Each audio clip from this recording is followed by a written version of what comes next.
How's it going, guys? Cameron here, Canadian Gamer. Bit of a road trip here. I was out in the country today for work, and I did message Buddy back regarding the Philios game for the Genesis that he's offering me for $12. So, anyhow, I just got off work, and this place that the guy lives at is kind of, I wouldn't say on the way, but it's sort of like go around and come back home, so it's kind of on the way. So he said leave the money in his mailbox and he'll leave the game in the mailbox, so he doesn't want to obviously meet me directly, which I guess it makes sense, COVID-19. So yeah, that's pretty exciting. I'm gonna head on over, but I'm just skeptical. I talked about this with someone in my comment section, kind of skeptical if it's a repro or not. So I don't know if they make repros for Philios, but I'll take a look at the cart. If it's severely fucked up, or if I shake it and there's some rattly noise, I'm not going to pick it up. But if it's a legit cart, I'll definitely pick it up, and when I come back, we'll be back in the games room, and we'll check it out. Stay tuned.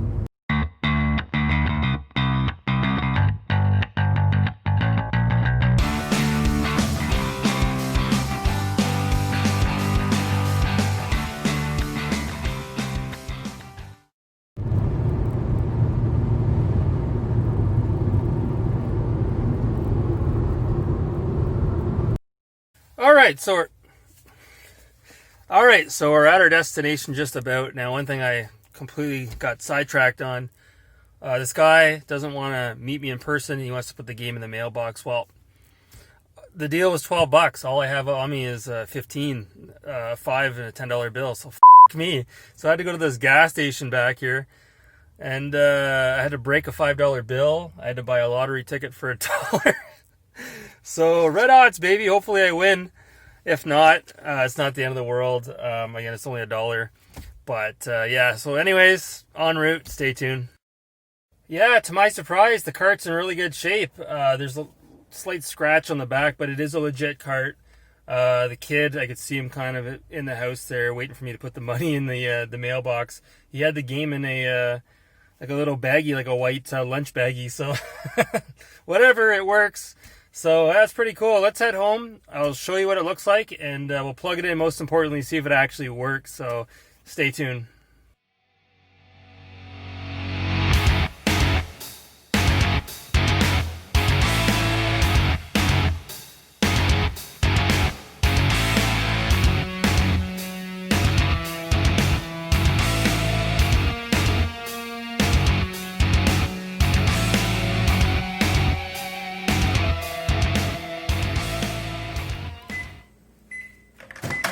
Oh yeah, nice $8 poutine, nice large poutine. Oh. All right, so we're back in the games room here, and we're gonna wrap things up quickly here. Take a sip of my wine here. Long day. Now, one quick thing I want to mention, just a quick shout out to one of my buddies there, Alpha Nerd Entertainment. My buddy Steve. He lives down near the Hamilton area, just a stone throws distance from where I am. So he's taking the summer off. He's not posting as many videos. You may or may not be familiar with his channel, but I did want to give him a shout out.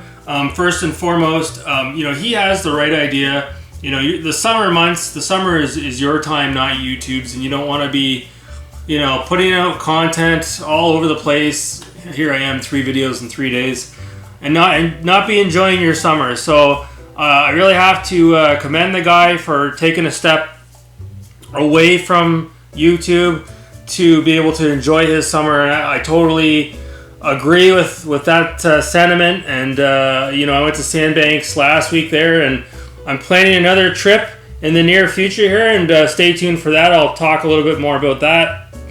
But the other reason why I wanted to mention Steve is because a couple of weeks ago, he did post a video, and it was basically the easiest Sega Genesis games and the toughest or the hardest Sega Genesis games. And you know what? I watched his video, and I have to say, it really blows me away, because I think, I don't know a lot about Sega Genesis games as far as level design and knowing these levels like the back of your hand in some of these games like Vector Man, Sonic 2, You know, some of the harder games, Echo the Dolphin, which can be an extremely claustrophobic and intimidating game to play. A lot of people can't even get past the first level. They just completely shut right down. So anyways, I want to post a link to his video if you want to watch it there, if you want to check it out. But it's crazy the amount of attention to detail, I guess you could say, that he retains in his head when he describes some of these games and some of the level designs and some of the interesting quirks and innuendos of these games. Is that how you pronounce it?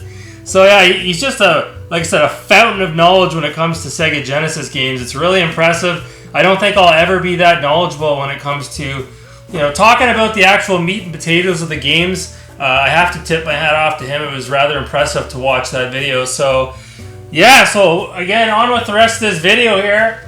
So like I said, I did manage to pick up Felios for $12, and like John Hancock would say, yep. It is the real deal. It is the real deal. You probably can't see it on the YouTube video, but there's a scratch on the back. But otherwise, it's in really good shape.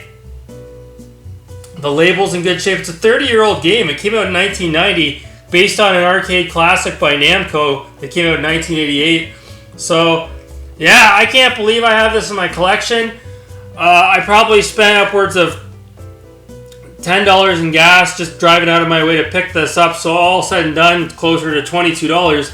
But last I checked on Price Chart, this game on Loose Cart was going close to $60 US. So wrap your head around that. That's close to $80, $85 Canadian. So this is, again, an extremely hard game to find. As far as I'm aware, it's a limited pressing. There's not too many of these floating around. And so I'm going to leave it at that. I'm not going to really test it out on camera tonight. I'm just a little bit too tired, but I will test it out. And the next time I post my video, I'll let you guys know whether or not the game actually works. So again, another one off the belt. I got 5 more spaces on my wall of Genesis loose cart games. And you know, I've been looking at the list of games out there, and I really wanted to get Earthworm Jim 1 and 2, but I think that's just a little bit out of my price range. I'm trying to create a collection on a budget, if you will. And those games are just a little bit too expensive. So I think maybe I will look for Echo the Dolphin, maybe Echo the Tides of Time, Vector Man 2, maybe Streets of Rage 2, and then sort of wrap it up from there. Like I said, I got about 5 spaces remaining. So if you guys have any games you want to recommend to me that are relatively cheap to pick up for the Genesis, maybe I'll take those into consideration as well. So that's going to do it here right around the 5-minute mark. We're going to leave it at that. And again, guys, thanks so much for watching. And remember, if you want to get some of these harder to find games, they're not going to come to you. You have to go out in the wild and you have to get them. So anyways, guys, thanks so much for watching. Have a good night.